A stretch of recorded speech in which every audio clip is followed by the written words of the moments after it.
Cadence of Conflict, Asia, October 23, 2017. Now North Korea may have biological weapons.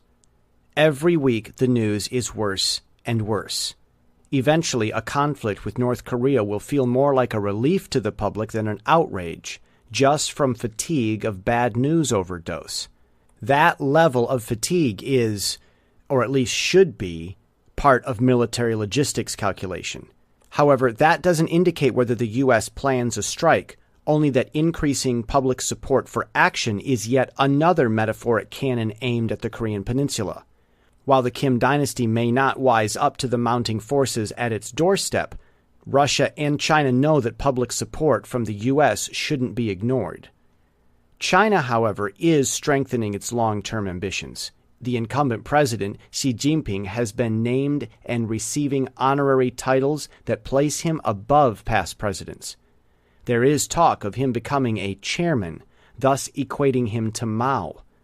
Don't underestimate the power of a mere title in Chinese culture. Even with no written authority behind a title, Chinese culture is and always will be stronger than any law it writes to keep the legalists satisfied. Such a long-time leader retaining power compares him to the seemingly lifetime leader in Russia, Putin.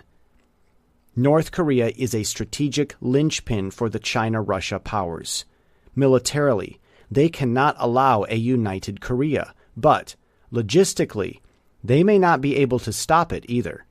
Just as war games often do, propping up a communist dynasty may have backfired.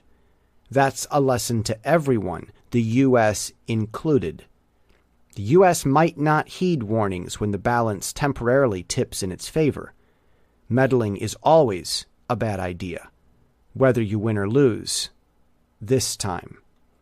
And that is the cadence of the conflict already seen in the Pacific.